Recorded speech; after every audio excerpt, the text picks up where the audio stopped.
Hello and welcome back to our channel, Advanced Virtual Assistants. It's great to see you. I'm Paula Edwards, the founder of Advanced Virtual Assistants. Today, I'm going to be talking to you about the common mistakes that I see virtual assistants make once they've landed a client.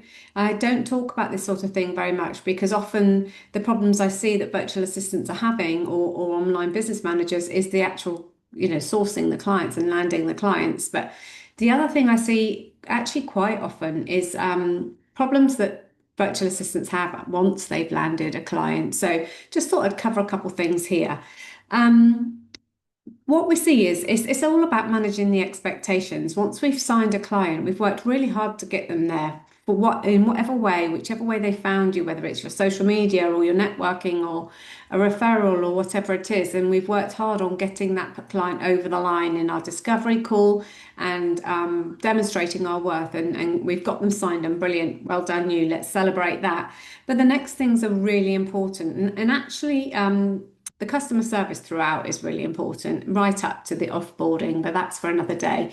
Today, I want you to think about what's the next thing. And that onboarding process, that client onboarding process, is their first experience of working with you. So you want that to be really slick and no issues, no missing out anything, no dropping a ball. You want that to be a really professional experience on their end so that they can then feel reassured, oh yes, I've made the right decision here. So what we do here is we automate everything. We've got it all in our CRM, and our whole onboarding is pretty much automated. There are a few things that have to be manually approved.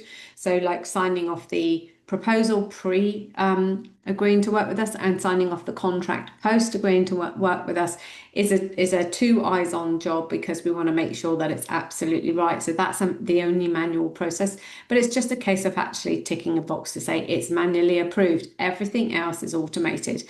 Now, I'm not saying you have to be there now. Definitely not. I wasn't when I started out, but I did have a really robust checklist to make sure that I didn't forget something each time, because you don't necessarily onboard somebody on a weekly basis, so sometimes you might do a really good job of it because you've got much more headspace to think about what you're doing, and then other times you'll be busy and you might forget to send certain thing out. So at the very least, have a really robust checklist of all the things that you want to cover in your client onboarding. Now, one thing I think is important in this is, of course, you need to send your contract and anything else contractually that you need to send over. But it's also important to set the expectations and therefore manage your boundaries. And to do that, we send over a welcome booklet, and it's kind of like it is exactly what it says. It's welcome. We're delighted to have you here. But it also sets out what our boundaries are, the hours that we work, the holiday we expect to take.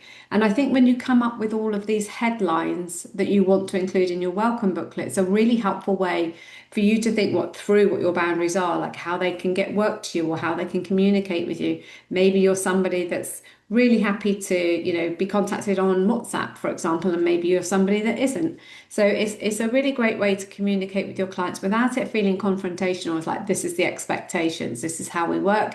You've got 14-day or 30-day payment terms, whatever they are.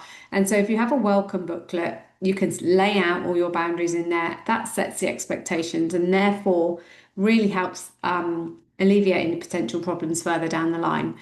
The other thing that I think is really important, and especially in those early days, is to communicate. Now, I'm not saying every email needs to be War and Peace. People haven't got time to read that, but really succinct, regular updates is really important. Again, what this is doing is it's giving them the reassurance that they've made the right decision. So make sure that you kind of maybe over communicate in those first few weeks so that they get that reassurance, but not War and Peace, just like regular succinct updates, and because that probably won't be needed later on once they feel relaxed that they can trust you and that you're going to do the things that you say you're going to do.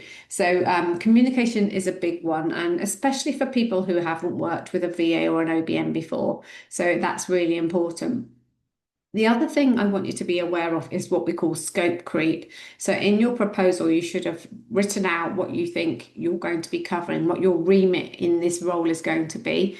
So anything outside of that, whether it's more work or higher level work, be really mindful of it. And I want you to have the strength of character to say, this is outside the scope of works that we agreed on, but I'm really happy to quote if you'd like me to pick that up. Now, I know when you first start out, that feels uncomfortable, but if you don't do that, then people will take advantage, and not necessarily in a negative or negative way, in that, they don't mean to do that. They just want this extra work done, and sometimes it's what we might say is above our pay grade. So just be aware of scope creep. Think about how you're going to handle it. Nip it in the bud when it first happens, because if you accept scope creep, it just creeps up and up and up. So be really careful of that. I don't think I need to tell you about time tracking, because it is a very commonly known thing that most, especially virtual assistants, we track our time to see how many hours we've delivered to that client, whether it's a retainer or not, just so that we can, I mean, even if we do project work here, I still track time. I track my time and all my non-billable time, because I really want to keep an eye on, where my time's going in the day. So I think it's a really good habit to get into, even if it's not something, the way that you've sold your work, or something you plan to share with a client. I think doing time tracking is a really good way. Later, it can help you decide how to price a project, for example, because you've done it before and you've seen how long it takes you. So I definitely recommend keeping on top of your time tracking, regardless of whether you tend to decide to share that with a client. And the other thing is to make sure that you insist upon regular meetings with your client. I know that some clients are a bit reluctant to do that because they don't have time, they're not prioritizing it. But in order for you to have a really good working relationship and build up that partnership, and for you to be able to move some of the projects forward, those regular meetings are really important. And it's not just when you first start out. You might need them more often when you first start out with that client, but it's something that you shouldn't let lapse. And so maybe that's something you want to include in your setting expectations, is that you expect at least a weekly meeting, because in order to do a good job, we need them to sign things off, or we need something from them, or we need to get into a software or something, and we can't do those things without them doing it. And so in order for the success of the relationship on both sides, those meetings are essential. So make sure that that's a non-negotiable, and that expectation set out in the outset.